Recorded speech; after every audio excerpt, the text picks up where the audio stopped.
이혼한 아들과 함께 사는 60대 아줌마예요. 그거라면 누구나 내 자식이 장성해서 행복한 가정을 이루고 사는 걸 보기 바랄 거예요. 저도 그랬거든요. 그래서 자식 반려자를 찾을 때 내 결혼보다 더 신경을 쓰기도 했으니까요. 그렇게 고르고 골라서 얻은 며느리 때문에 내 아들 인생이 걷잡을 수 없이 무너져 버렸다는 걸 알게 된 순간 정말이지 눈이 뒤집어지고 반 미친년처럼 되더라고요. 그래서 내 손으로 직접 내 아들을 이혼시켰습니다. 사람들 눈에는 제가 자식 부부 인생에 함부로 간섭하는 못된 시어머니로 비춰질지 모르겠지만 그런 건 정말 아니었어요. 그런 억울함을 벗고자 이렇게 사연까지 보냅니다. 제 인생은 무능한 두 남자 때문에 시작부터 엉망이었어요. 무능한 아버지 때문에 친구들이 학교 다닐 때 저는 공장에서 미싱을 돌려야 했고 아버지 빚 때문에 돈에 팔리다시피 술과 도박에 빠진 남자한테 시집을 가야 했거든요. 제 시댁이 예전엔 꽤 사는 집이라서 망나니 같은 아들 장가 보낸다고 돈을 주고 저를 데려간 거였어요. 저 이전에 여러 곳에 중신을 넣었지만 다들 그런 인간한테는 딸을 못 준다고 퇴짜를 놨다더군요. 자그마치 15집에서나요. 그런데도 저희 아버지는 중신 얘기가 나오자마자 얼마냐는 말부터 하셨어요. 저희 아버지는 딸아이 인생이 어떻게 되든 말든 당장 자기 손에 쥐어지는 돈 몇 푼이 더 중요했던 사람이었거든요. 오시장에 나온 송아지 가격 흥정하듯이 아버지는 시댁에 제 몸값을 올려달라고 요청했고 몇 번의 신랑이 끝에 양가 아버님이 가격 흥정을 끝내면서 제 결혼이 결정이 됐어요. 그렇게 신랑 얼굴도 모른 채 시댁에 팔리듯 시집을 온 저는 결혼식 당일에서야 저보다 10살이 많은 남편을 보고 하늘이 무너지는 것 같았어요.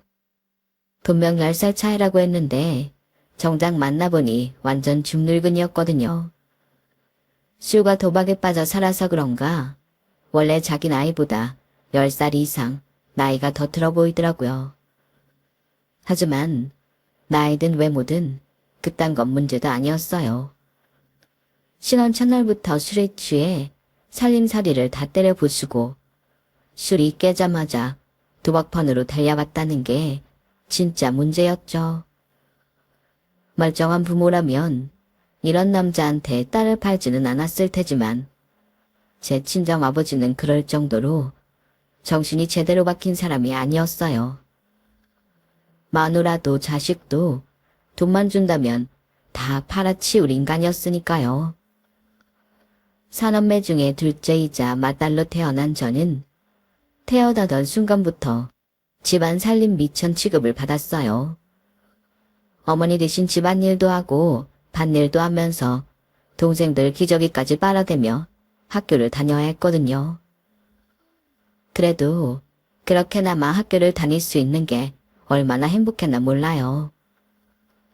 비록 월사금을 못 내서 담임 선생님한테 매도 맞고 도시락을 못 사가서 수돗물로 배를 채우긴 했어도 학교에 적을 두고 배움을 이어갈 수 있었으니까요. 중학교를 졸업한 이후 아버지 성화에 못 이겨 공장에 나가게 되었을 때 얼마나 울었나 몰라요. 이제 다시는 교복을 입고 학교에 갈 수 없다는 사실에 하늘이 무너지는 것 같았거든요. 공부도 제법 잘했기 때문에 중3 담임 선생님은 몇 번이나 저희 집에 찾아오셔서 부모님을 설득했어요. 아버님, 정님이 여기서 학업 끝내기엔 너무 아까운 아이입니다. 장학금 준다는 학교도 있으니까 고등학교 진학 다시 한번 고려해 주세요. 배움이 있어야 아이 인생도 바뀔 수 있는 거라고요.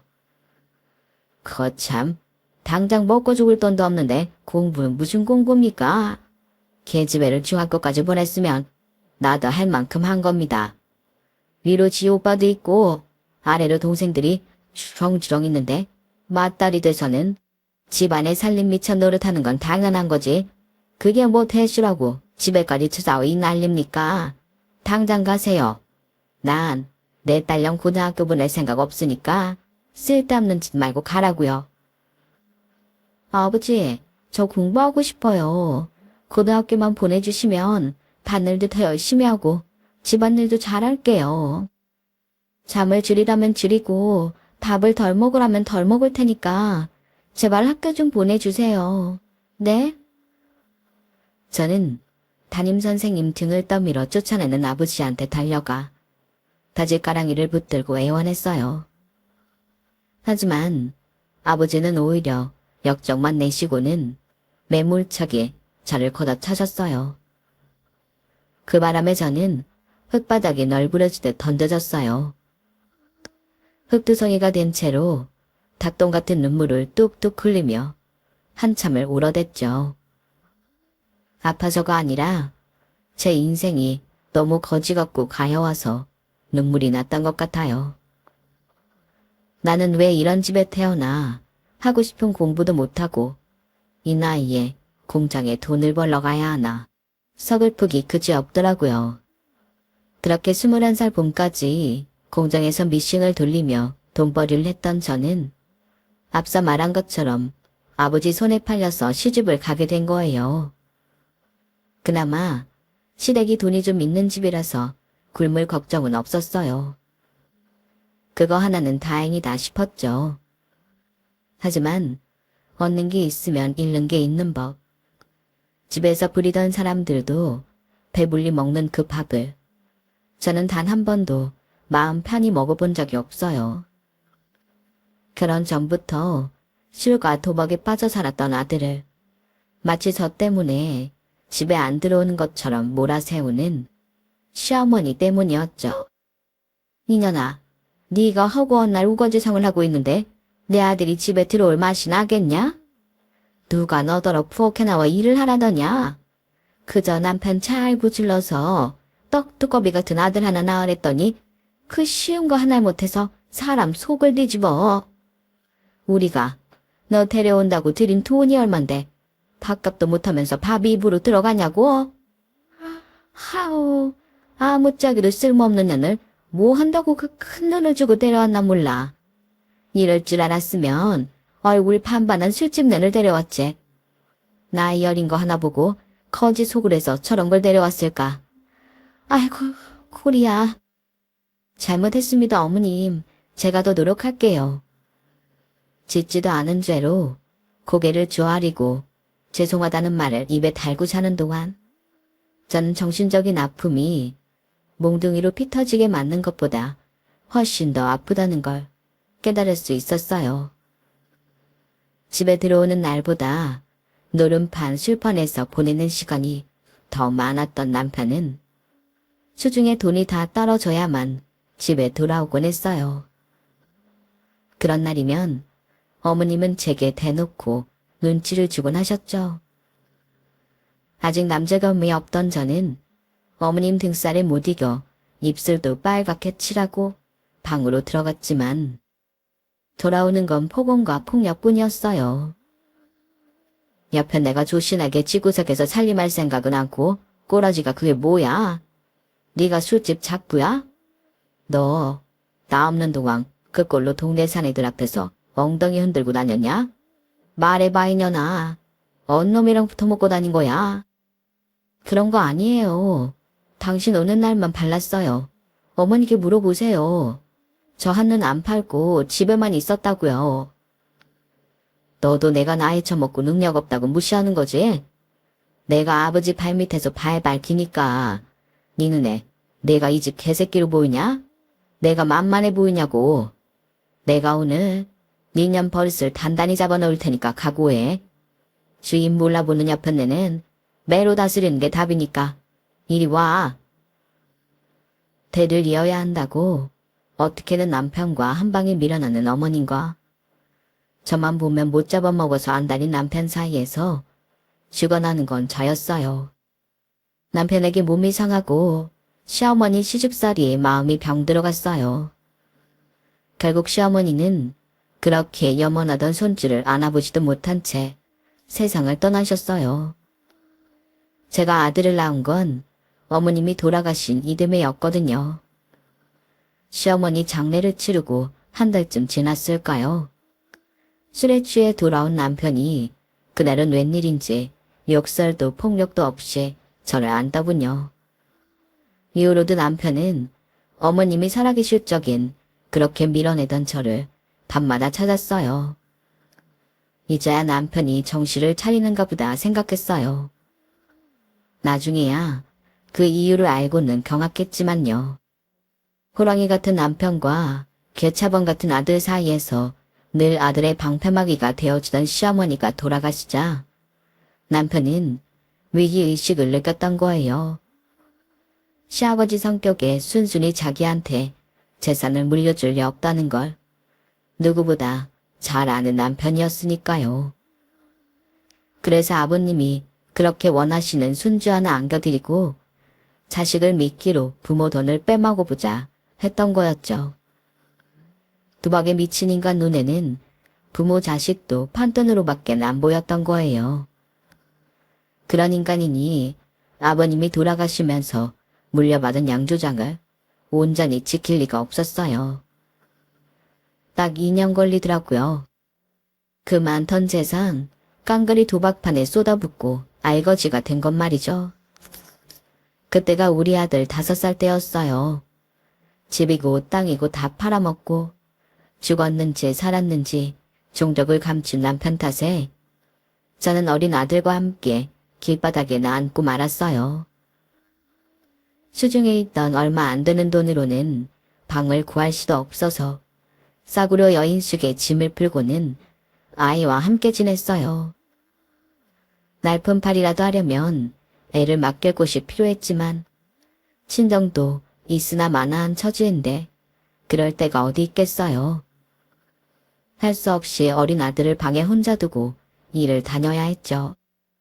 요크루트 몇 개와 빵 한 봉지를 놓아준 채 TV를 틀어놓고 문을 잠그고 일을 다녔어요.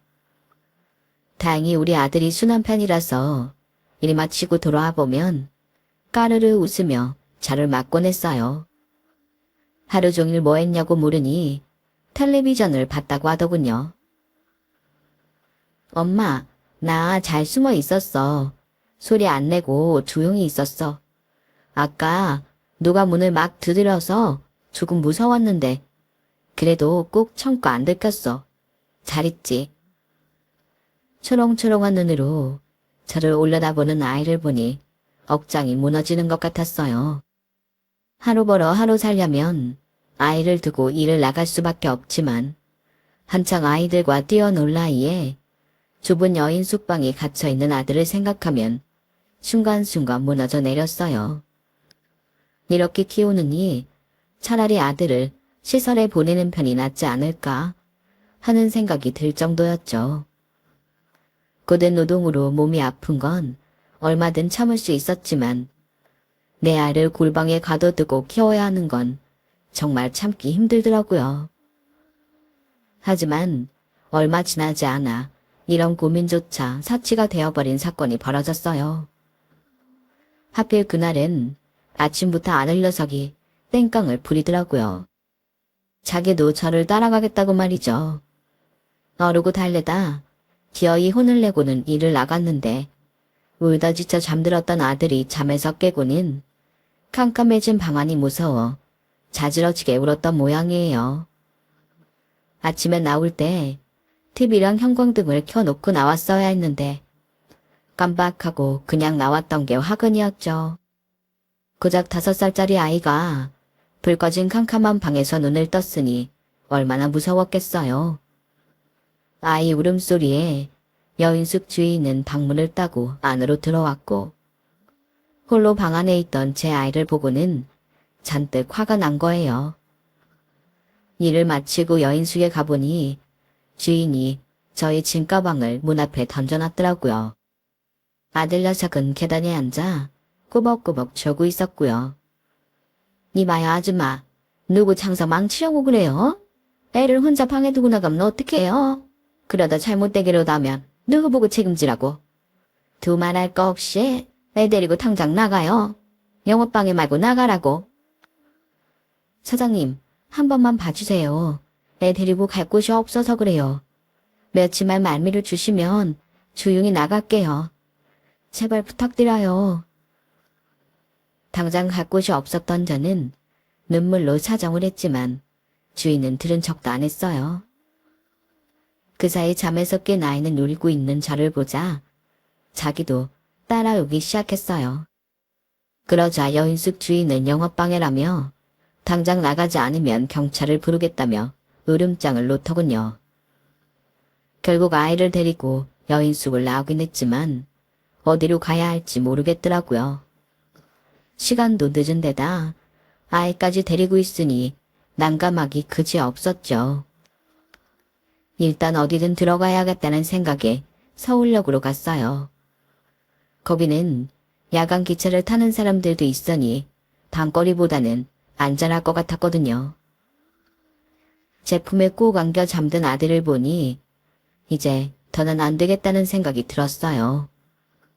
어린 아들을 떼어놓고 나가 돈을 버는 건 불가능했으니까요. 이렇게 아이한테 못할 짓을 하며 데리고 있으니 시설에 보내 지금보다는 편히 살게 해주는 게 낫겠다 싶었죠. 하지만 이렇게 떠나보내기는 싫었어요. 좋은 기억 하나쯤은 남겨주고 싶다는 생각이 들었거든요. 그래서 아들을 데리고 부산행 기차에 올라탔어요. 단 하루만이라도 아이와 함께 여행을 하려고요. 굳이 부산으로 가자고 마음을 먹은 건 야간기차 안에서 잠자리를 해결할 수 있었기 때문이었어요. 그렇게 동도 트기 전 부산에 도착한 우리 모자는 역내에서 시간을 때우고는 출근 시간이 돼서야 역을 나섰어요. 답답한 방 안에만 있다가 모처럼 밖으로 나오자 아들 녀석은 신이 났는지 좋아서 어쩔 줄 모르더라고요. 그런 아들을 보니 가슴이 저며왔어요.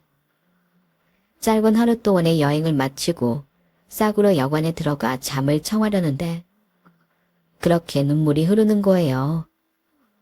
비빌구석이 조금만 있었다면 내 손으로 아들을 시설에 맡길 일은 없을 텐데 세상이 밉고 무능한 제 자신에 화가 났어요.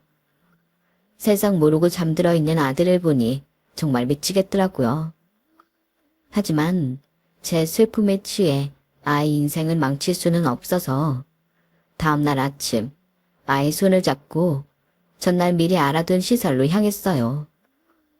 마지막으로 아이가 좋아하는 과자라도 사주려고 시설 근처 구멍가게에 들어갔는데 주인 할머니가 저와 제 아들을 물끄러미 바라보시더라고요.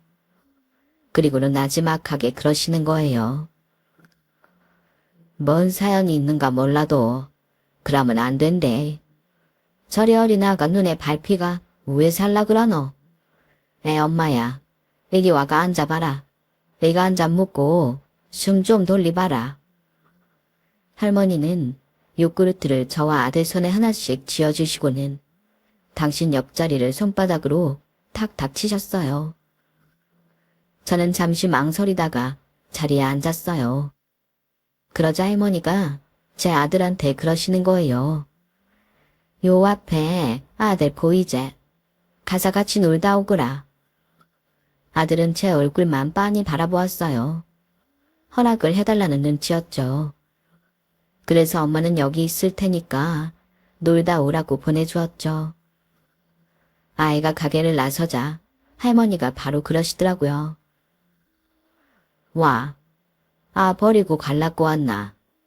어찌 알았냐고. 많이 봤다 아이가. 아 데리고 요 앞을 지나가 올 때는 혼자 오더라. 여짝으로 가뭐 고아원 안 있나? 애기 엄마도 그리 갈락하는 건 맞지? 그러지 마라. 평생을 후회한대. 할머니는 전쟁통에 자식을 잃고 부산 일대에 있는 고아원은 다 찾아다녔다고 했어요. 하지만 결국 아이는 찾지 못했고 고아원이 있는 이 자리에 터를 잡고 살게 됐다고 하더군요. 그리고 이 자리에서 아이를 시설에 보내려 찾아오는 부모들을 수없이 지켜봐야 했던 거예요. 아이를 버리고 도망치듯 떠나는 부모. 금방이라도 정신을 잃을 정도로 울면서 발길을 돌리는 부모. 다양한 모습의 이별을 지켜봤기에 저희 모자를 본 순간 왜 여기에 왔는지 단번에 알 수 있었던 거죠. 저는 그날 처음 본 할머니 앞에서 그간 살아온 이야기부터 돈을 벌기 위해 아이와 떨어져 지내야 하는 사정까지 모두 털어놓았어요. 한참은 울먹이며 말을 이어가자 할머니가 그러시더라고요. 그라 뭐 여자 지나면 안 되겠나. 아, 봐줄 사람이 없어가 그런다 했지. 네, 봐줬구마. 와, 신라. 아니요, 그런 게 아니라 정말 그래도 돼요? 정말 저희 아이랑 여기서 살아도 돼요? 그렇게만 해주신다면 제가 무슨 수를 써서라도 그 은혜 갚을게요. 지푸라기라도 잡는 심정으로 저는 할머니 손을 잡고 간절히 부탁했어요. 그렇게 저희 모자는 이별을 하러 갔다가 구멍가게 할머니 집에서 살게 되었어요. 할머니 덕분에 일을 다닐 수 있게 된 저는 옷공장에 들어가 미싱을 돌렸어요. 할 줄 아는 게 그것뿐이라 시작한 거였는데 하루는 공장에서 함께 일하던 한 아주머니가 부업을 해보지 않겠냐고 그러더라고요.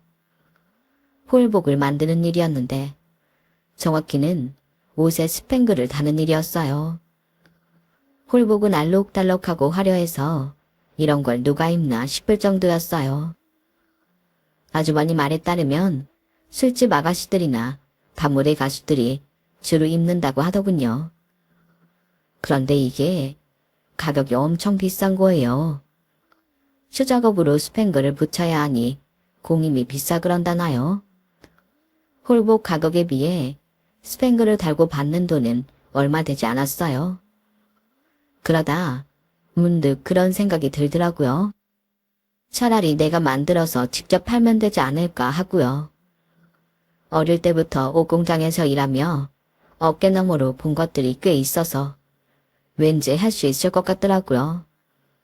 하지만 재단을 배운 적이 없어서 옷 자체를 만들 자신은 없었어요.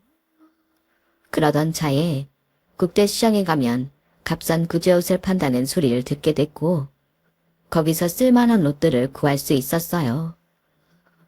거기에 스팽글과 깃털 등 요란한 장식을 달아 화려한 홀복을 만들어내었죠. 요즘 말로 리폼을 하게 된 거예요. 그렇게 만든 옷을 직접 업소에 들고 가 팔았어요. 처음엔 잘 팔리지 않았어요. 정확히는 2달 동안 단 한 장도 팔리지 않았죠.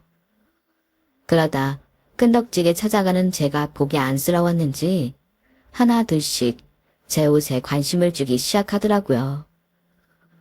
다행히 제가 판 옷을 사입은 밤무대 가수가 주변 반응이 좋았는지 연달아 옷을 더 사주었고 그분 소개로 다른 가수들이 제 옷을 찾아주면서 나날이 수입이 늘어갔어요.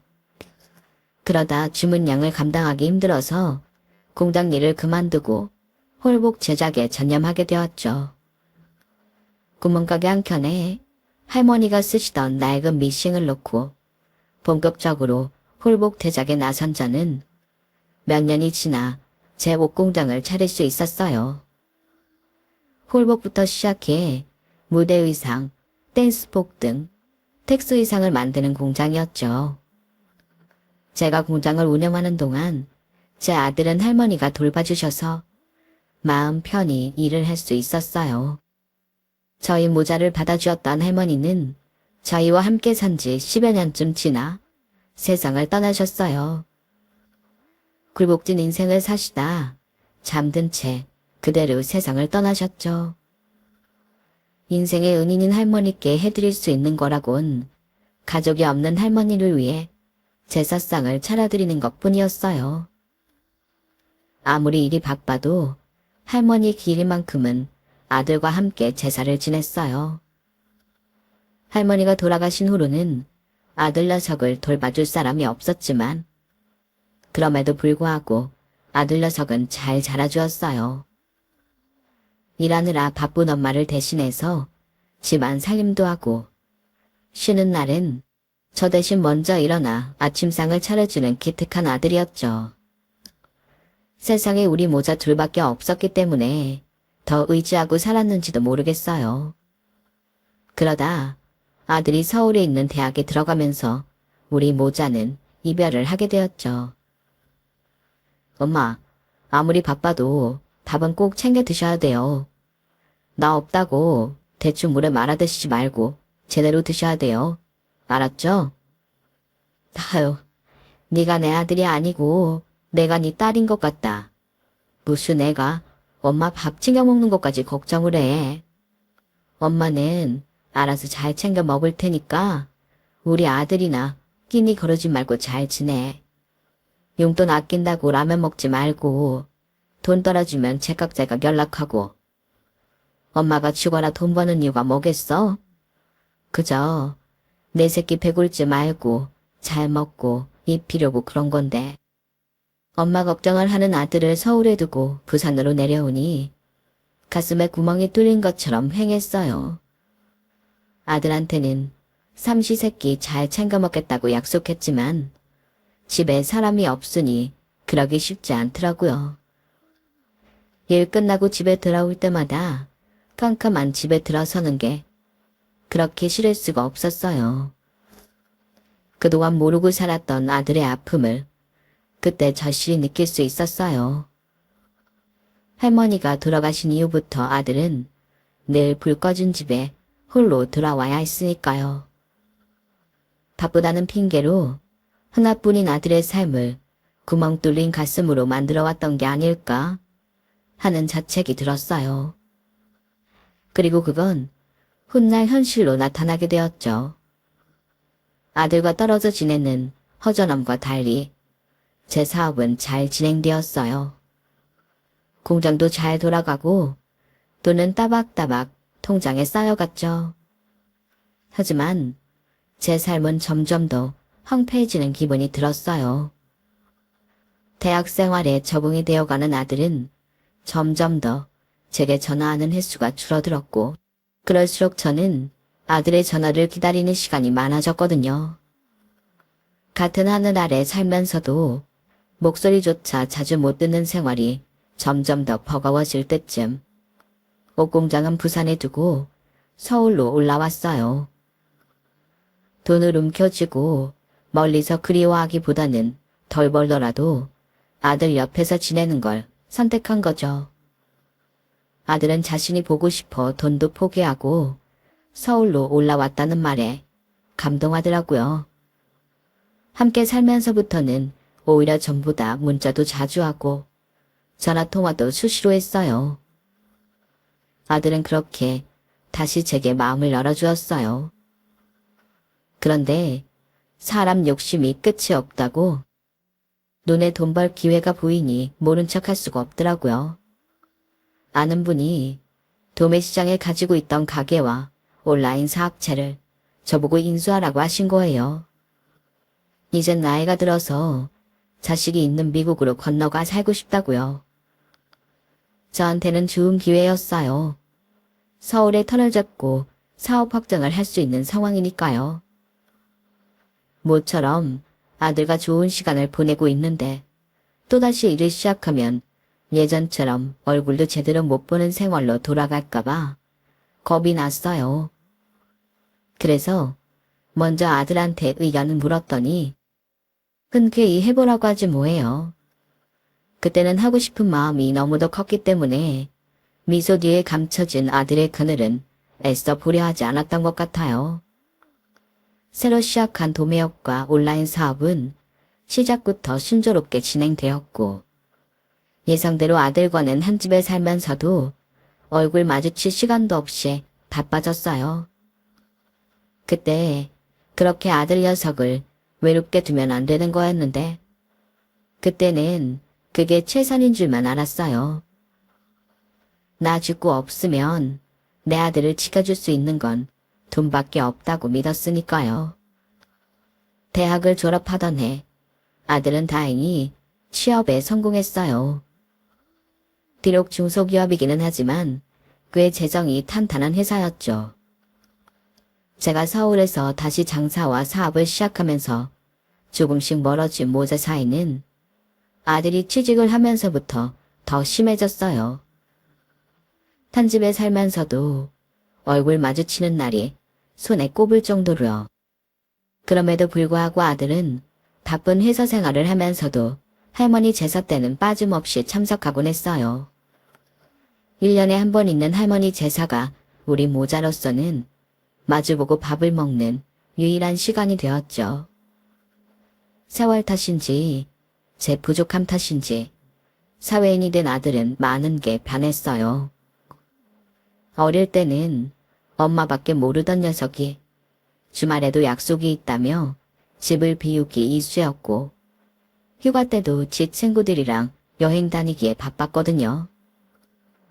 그게 못내 서운해서 도매시장에서 함께 장사하는 주변 상인들한테 푸념을 했더니 글쎄 이러는 거예요. 언니, 그건 언니가 이상한 거야. 한창 연애도 하고 놀 나이에 어떻게 엄마랑 같이 있길 바래.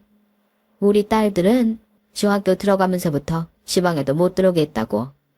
내 보기엔 언니가 서운해할 게 아니라 이참에 언니 마음가짐을 바꿔야 돼. 아들 나이가 30 넘었다면서 당장 결혼한다고 해도 이상하지 않을 나이인데 며느리 들어오면 얼마나 질투하려고 그래. 아니, 내가 뭘 어쨌다고 그래. 난 그저 아들이랑 함께 시간을 보내고 싶은 것 뿐인데. 그리고 엄마로서 그 정도 서운한 것도 말 못해. 내가 우리 아들을 어떻게 키웠는데. 아이고, 언니 말하는 레퍼토리 들어보니까 신술 맞은 시어머니 될 확률이 다분하네. 요즘 며느리들이 제일 싫어하는 게 아들한테 집착하는 시어머니라고. 괜히 아들한테까지 미움받지 않게 지금부터라도 마음 고쳐먹어. 저도 사람인지라 그 말을 들을 땐 기분이 좋지 않았어요. 아무리 생각해도 내가 잘못한 건 없는 것 같았거든요. 그런데 자식들 시집 장가 보낸 시장 상인 얘기를 듣다 보니 성인이 된 자식과는 어느 정도 거리를 두는 게 맞다는 걸 깨닫게 되었죠. 그렇게 조금씩 아들과 거리를 두기 시작할 무렵 아들 녀석이 결혼할 여자라고 집에 사람을 데려왔어요. 키도 크고 이목구비도 시원한 게 참 이쁘더라고요. 게다가 직업도 아주 좋았어요. 피부과 의사였거든요. 나이는 제 아들보다 4살이 더 많았지만 그런 건 별 상관이 없었어요. 학교를 제대로 다니지 못한 한이 남아 그런가 의대 공부까지 한 며느리감이 그저 좋기만 보이더라고요. 의사라고 해서 도도하고 자기 잘난 맛에 사는 사람일 줄 알았는데 제게 싹싹하게 구는 모습을 보니 머리도 좋지만 인성도 괜찮은 아이 같더라고요. 그래서 쌍수 들고 환영했죠. 주변 상인들한테 입에 침이 마르도록 자랑도 했고요. 그랬더니 맞은편 가게 형님이 그러는 거예요. 얘 정수가 그쪽 집에서는 별말 없어. 병원을 차려달라거나 열쇠 몇 개를 해오라거나 뭐 그런 거 있잖아. 아무리 며느리라지만 의사는 의사인데 여자 쪽 집에서 바라지 않겠냐 이거지. 자식 의대 보내는데 돈이 한두 푼 들었겠어. 자식 가지고 장사하는 건 좀 그렇지만 그래도 바라는 게 있을 것 같은데 말이야. 아유 형님 그런 걱정 마세요. 우리 며느리감은요 그런 거 바라는 애가 아니에요. 그쪽 부모님도 그렇고요. 뭐 병원 차려달라 그러면 하나 차려주죠 뭐. 지금까지 내가 지문이 닳도록 바느질해가며 돈 번 이유가 뭔데요? 내 새끼만큼은 남부럽지 않게 키우려고 그런 건데 쟤들이 사는데 병원이 필요하다 그러면 그걸 못 해주겠어요? 달러 빚을 내서라도 해주죠. 하긴 피부과면 돈도 잘 벌 텐데 투자한다 셈치고 병원 하나 차려주는 것도 좋지. 그런데 며느리감에 비해 아들 직업이 조금 처지는 거 아니야? 대기업도 아니고 중소기업 다닌다고 했잖아. 잘날 마누라한테 기주고 사는 거 아닌가 모르겠다. 그 말을 듣는데 순간 열이 확 나더라고요. 며느리감에 비해 내 아들 학벌과 직업이 딸리는 건 사실이지만 대놓고 말을 하니 더 화가 났던 것 같아요. 아니 형님, 말이 좀 이상하네요. 우리 아들 직업이 뭐가 어때서 그래요? 대기업이든 중소기업이든 지 능력 발휘해가며 돈 버는 건 똑같은데 그게 무슨 대수라고 그러나 몰라. 솔직히 형님, 내가 의사 며느리 본다니까 부러워 그러는 거죠? 사람이 심보를 그렇게 쓰면 안 되는 거예요. 너 무슨 말을 그렇게 하니? 내가 지금 네 아들 흉보려고 이러는 거야? 난 그저 걱정이 되니까 그러는 거지. 아이고 됐네요. 그게 무슨 걱정이에요? 배 아파 그러는 거지. 우리 아들은 결혼해서 잘 살 테니까 형님은 형님 자식들이나 걱정하세요. 엄마들이 가장 참을 수 없는 게 내 자식 흉보는 거잖아요. 그래서 그날은 저도 평소와 다르게 앞집 형님한테 성질을 냈어요. 제가 시장에 자리를 잡을 때부터 저를 많이 도와준 분이었지만 딴 건 몰라도 아들 문제가 걸리니 그냥 웃고 넘길 수가 없었거든요. 주변 시선도 그렇고 괜한 자존심도 걸린 문제라서 저는 보란듯이 성대하게 아들 결혼식을 치러줬어요. 결혼식에 참석한 성인들도 다들 입이 떡 벌어질 정도로요. 다행히도 아들 내외는 결혼하고 한동안 별 탈 없이 잘 지냈어요. 그런데 결혼하고 이듬해부터 아들 녀석이 할머니 제사를 빠지기 시작하더라고요. 저보다도 먼저 제사를 챙기던 녀석인데 말이죠. 며느리 말로는 회사 일이 바빠서 툭 하면 야근을 한다고 그러긴 했지만 그래도 내심 마음에 걸렸어요. 그래도 지들 사정이 있는 거니까 그땐 그러려니 하고 넘어갔는데 그 이듬해에도 또 제사에 빠지지 뭐예요. 제사만 빠지는 게 아니라 명절에도 이런저런 핑계를 대가며 집에 오지 않더라고요. 아들 내외가 찾아오지 않으니 제가 찾아갈까도 했지만 주변에서 극구 말렸어요. 언니, 아들 집에 멋대로 찾아가는 시어머니가 최악이라는 건 몰라요? 그냥 지들끼리 잘 살게 놔둬요. 요즘 애들은 명절이니 시부모 생신이니 그런 거 잘 안 챙겨요. 괜히 찾아가면 아들 내외 사이에 부부싸움밖에 안 난다고요. 마음 같아선 당장 달려가고 싶었지만 그럴 때마다 주변에서 하는 말에 꾹 참고 지들이 먼저 오기를 기다린 지도 3년이 지났어요. 이제는 아들 내외 얼굴도 잊어버릴 판이었죠. 그러다 하루는 도저히 못 참겠어서 제가 아들한테 전화해 집에 좀 들르라고 했어요. 그랬더니 회사 일이 바빠서 언제 일이 끝날지 모른다며 나중에 보자는 거예요. 그래 안 되겠다 싶어 아들 집으로 찾아갔죠. 집 앞에 가서 기다릴 심산으로요. 그런데 세상에 11시가 넘어서 돌아온 아들 꼴이 말이 아닌 거예요. 옷차림도 티셔츠 차림인데다 온몸이 땀에 흠뻑 쩔어있더라고요. 혈색도 안 좋고 완전 초조감이 돼 있는 아들을 보니 울컥했어요. 지훈이 너 회사에 있던 거 아니었어? 옷차림이 그게 뭐야? 너 혹시 회사 잘렸니? 그래서 엄마한테 거짓말하고 집에도 안 왔던 거야? 아니야, 잘린 거 아니고 내 손으로 그만둔 거야. 엄마, 나 피곤하니까 그만 좀 가. 나 새벽에 일 나가야 돼. 얘, 너 도대체 무슨 일 있었길래 그래? 안 되겠다. 일단 엄마랑 병원부터 가자. 그러자 아들은 제 손을 뿌리치며 소리쳤어요. 제발 나 좀 내버려 둬요. 이제 와서 엄마 노릇이라도 하겠다는 거예요? 엄마한테는 일이 전부면서 왜 갑자기 찾아와 이러냐고요. 엄마한테 난 아무것도 아닌데. 나요, 다 기억해요. 엄마가 나 고아원에 버리려고 했던 거 다 기억한다고요. 할머니 아니었음 그날. 엄마는 나 버렸을 거잖아요. 그 말을 듣는데 심장이 뚝 떨어지는 것 같았어요. 아들이 모를 줄 알았거든요. 그날 내가 어떤 생각을 가지고 아들과 할머니 가게까지 갔었는지를. 아들은 버럭 소리를 지르곤 현관문을 닫고 들어가 버렸어요. 저는 문 밖에 주저앉아 멍하게 앉아 있었죠. 얼마나 그렇게 있었을까요? 새벽 1시가 넘어서 며느리가 집에 돌아왔더라고요. 저를 본 며느리는 꽤 놀란 표정이었지만 이내 표정을 바꾸고는 저를 데려다 주겠다며 주차장까지 따라 내려왔어요. 그리고는 그간 있었던 일을 전해주었죠. 2년 전 제 아들이 회사에 큰 손해를 끼치고 강제 퇴사되었다고요. 거액의 소송까지 제기된 상황이라 퇴직금도 포기하고 나왔다더군요. 지금은 남은 빚을 갚기 위해 택배 배달도 하고 대리운전도 하면서 밤낮으로 돈을 벌고 있다고요. 그 말을 들으니 그동안 손 놓고 방관해온 제 탓이라는 생각이 들었어요. 그래, 빚이 얼마나 된다니?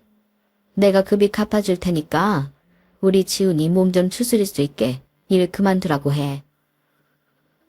그런데 어머님, 그 이가 알면 안 받으려고 할 텐데요. 어머님한테 손 벌릴 것 같았으면 진작 그랬겠죠. 자기가 원치 않으니까 숨긴 걸 텐데 이제 와서 어머님 돈 받은 거 알면 엄청 화낼 거예요. 그럼 이렇게 하면 어떨까요? 저희 친정에서 해준 돈이라고 하고 줄게요. 예산 받을 거 미리 받았다고 하면 낫지 않겠어요? 갚아야 될 이유도 없으니 일도 줄일 거고요. 그래, 네 말이 맞다. 그렇게 하자. 다음날 저는 며느리 계좌로 아들이 회사에 갚아야 할 돈 2억 3천만 원을 송금해 주었어요. 집으로 들어와 곰곰이 생각하니 지난 2년 동안 며느리 혼자 벌어서 생활했을 거란 생각에 너무 미안하더라고요. 귀한 남의 집 딸 데려다가 고생만 시키는 것 같아서요. 그래서 그달부터 아들 대신 제가 생활비를 보내주었어요. 그런데 반년쯤 지났을까요? 아들이 집으로 찾아온 거예요. 지난번에 봤을 때보다 상태도 많이 호전돼 보여서 눈물이 다 나려고 하더군요. 그런데 아들 녀석이 뜬금없이 그러는 거예요. 엄마, 내 와이프한테 병원 좀 차려주면 안 돼요? 엄마도 알다시피 내가 가장 노릇을 못하잖아요. 못난 자식 대신이다 생각하고 병원 좀 차려주세요. 왜? 네 와이프가 병원에 달래? 아니요. 그냥 내가 미안해서 그러죠. 그리고 그때 일은 제가 잘못했어요. 엄마한테 그러면 안 되는데 제가 사는 게 힘들다 보니 그렇게 됐어요. 죄송해요, 엄마. 아니다. 엄마가 너한테 소홀했던 건 사실이잖아. 그래도 지훈아, 엄마는 정말이지 너랑 떨어져 살고 싶지 않았어. 어린 널 여관방에 숨겨두고 일 나가는 게 너무 힘들어서. 네가 다른 애들처럼 밖에서 뛰어놀지도 못하고 방 안에만 갇혀 사는 게 너무 미안해서 차라리 시설에 보내는 게 낫지 않을까 생각했던 거야. 돈 벌면 당장 데려오려고 했었어. 정말이야. 그러자 아들이 제 손을 잡으며 그러더군요. 엄마, 미안해할 거 없어요. 덕분에 할머니 만나서 함께 살 수 있었잖아요. 나 엄마 원망 안 해요. 그리고 앞으로는 일도 열심히 하려고요. 엄마가 차려주시는 병원 제가 제대로 키워볼게요. 그래서 엄마 돈 꼭 갚을 거예요. 기대하셔도 좋아요. 사실 아들의 뜬금없는 병원 타령에 좀 놀라기는 했지만 그렇다고 못해줄 일도 아니었어요. 제가 자식이 더 있는 것도 아니고 어차피 나 죽으면 아들한테 물려줄 재산 미리 좀 떼어준다고 생각하면 문제될 것도 없었으니까요. 그래서 알겠으니 와이프랑 상의해서 병원 자리부터 알아보라고 했어요. 그랬더니 기다렸다는 듯이 일주일도 안 돼서 병원 자리가 났다고 연락이 왔더라고요. 그리고는 번갯불에 콩 구워 먹듯 개원까지는 일사천리로 순식간에 진행되었어요. 그렇게 며느리 병원 개업식이 다가왔고 저는 그동안 제 아들 내외를 두고 말들이 많던 시장 상인들을 죄다 불러 개업식에 찾아갔어요. 내 아들 내외가 번듯하게 잘 살고 있다는 걸 자랑도 할 겸 잘난 며느리 자랑도 할 겸 해서 부른 거였죠. 그런데 개업식에 온 앞가게 형님이 제 며느리를 보자 흠칫 놀라며 뒷걸음질을 치더라고요. 그리고는 손을 벌벌 떨면서 저를 불렀어요. 형님을 따라 건물 비상구로 나온 저는 무슨 일이냐고 물었죠. 그랬더니 정수가 네 며느리 진짜 정차는 말이야. 아, 내가 이 말을 해도 되나 모르겠네. 사실 나도 처음엔 긴가민가 했어. 내가 니네 며느리를 본 게 몇 년 전에 결혼식장에서 본 게 다잖니. 근데 오늘 보니까 딱 알겠더라. 네 며느리 도박 중독자야. 도박이라는 말에 피가 거꾸로 솟는 것 같았어요. 도박에 미친 남편 때문에 지옥 같은 생활을 경험했던 저였기에 그럴 수밖에 없었죠. 약시동 모여서 알지? 왜? 시장 사람들이 돈 빌려다 쓰는 일수 아줌마. 일전에 내가 급전이 필요해서 모여서 사무실에 갔는데 자기 며느리가 거기 있더라고. 그땐 정숙이 네 며느리인지 몰랐지. 암튼 도박 때문에 진 빚이 10억에 가깝게 된다는 거야. 남편 퇴직금 빼서 얼마 갚고 지 월급도 매달 차압당하고 있다나? 어디서 났는지 요전에도 2억 얼마인가 갚았는데 그러면 뭐해? 밑 빠진 동에 물 붓기지. 도박쟁이들이 돈 떨어졌다고 손 놓는 거 봤니?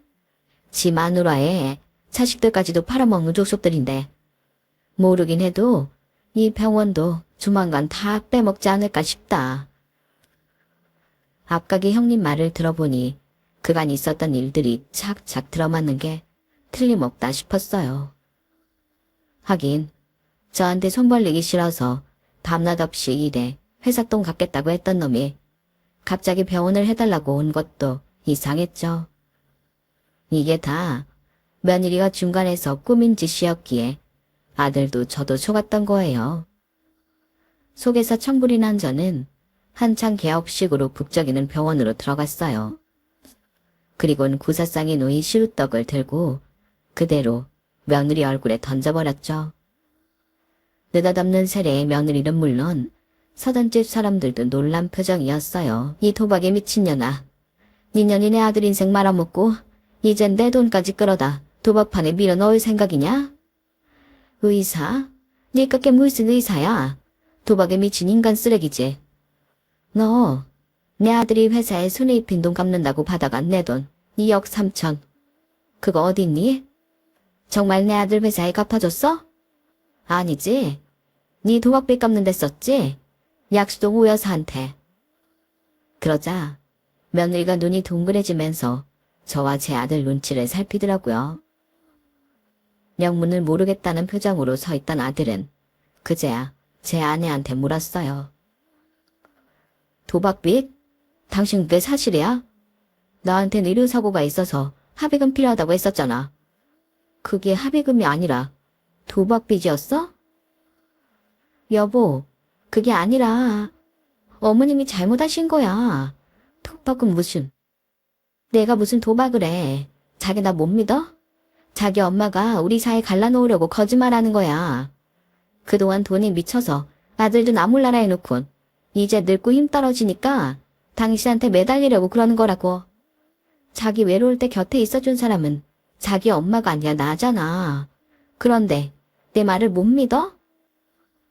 며느리는 눈 하나 깜박 않고 거짓말을 해댔어요. 그러자 서돈 양반이 한숨을 푹 쉬더니 제 앞에서 무릎을 꿇더군요. 그리고는 자기 딸이 대학 시절부터 도박에 빠져 살았다고 고백을 했어요. 공부 스트레스를 못 이겨 장난삼아 했던 스포츠 토토를 시작으로 점점 더 도박에 빠져들어갔다고요. 그러면서 선처를 구하더라고요. 앞길이 창창한 아이니 한 번만 봐달라고요. 앞길이 창창해요.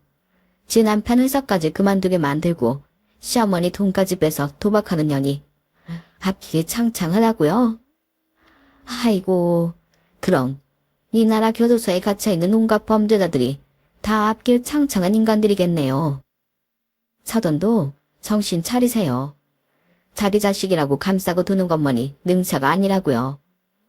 당신들이 그동안 시시하고 눈 감아준 바람에 내 아들 인생까지 망가질 판인데 누구 보고 용서를 하라 말아 하냐고요. 난 절대 용서 못해요.